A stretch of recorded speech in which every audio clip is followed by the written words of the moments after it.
Bismillahirrahmanirrahim. Assalamualaikum warahmatullahi wabarakatuh. Nama saya Apin Suryana SPD, guru SMK Negeri 1 Majalaya, mengajar di kelas 11 TBSM 1, mata pelajaran pemeliharaan sasis sepeda motor.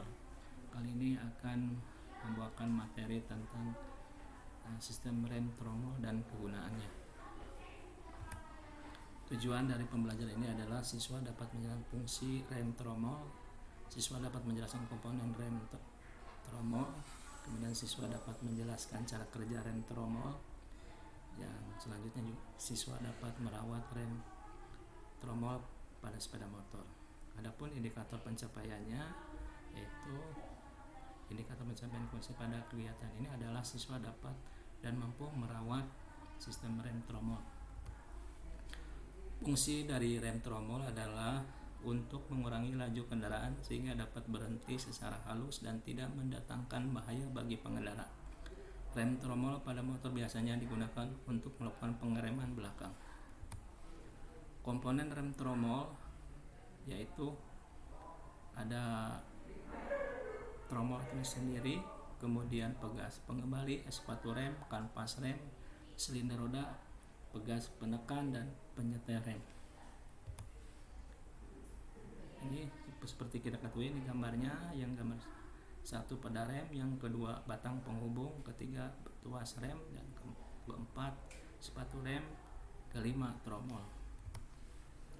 Cara kerja dari rem tromol yaitu yang pertama, rem merupakan sistem pengereman yang memanfaatkan metode gesekan antara kanvas dengan sebuah elemen menyerupai mangkuk. Kedua, dikala pengendara menginjak pedal otomatis akan menekan elemen password serta piston master silinder dengan bersamaan.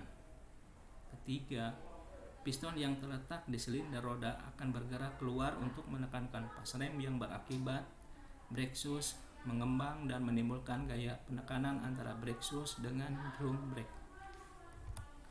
Cara merawat rem tromol: yang pertama, bersihkan rem tromol. Yang kedua, cek sistem rem tromol. Tiga, menjaga dan cek rutin kondisi performa bearing roda. Dan yang terakhir, hindari setting rem melalui konsol box. Kelebihan rem tromol diantaranya: satu, jika panas tidak akan ngeblong, berbeda dengan sistem rem cakram. Kedua, kinerja pengereman yang lembut, dan rem tromol menghasilkan pergerakan atau penghentian perlambatan yang lebih perlahan atau lembut. Ketiga, mampu menahan beban besar. Kekurangan rem tromol sepeda motor yaitu rem tidak terlalu pakem karena penghentiannya yang hanya menggunakan sistem gesekan dan bukan cengkraman atau cakram. Tentu hasil pengeremnya tidak terlalu pakem dan instan, tidak seperti rem cakram. Kedua, pergantian kampas rem lebih lama dan rumit di rem tromol. Penggantian kanvas secara relatif membutuhkan waktu yang lama dibandingkan rem cakram, yang dimana rem cakram tinggal mencopot baut kaliper. Dan yang ketiga, tidak enak dipandang, aspek keindahan berkurang jika menggunakan rem tromol relatif. Di sana ada tuas yang mengganggu objek mata bulatnya ban. Itu materinya. Terima kasih. Saya ucapkan assalamualaikum warahmatullahi wabarakatuh.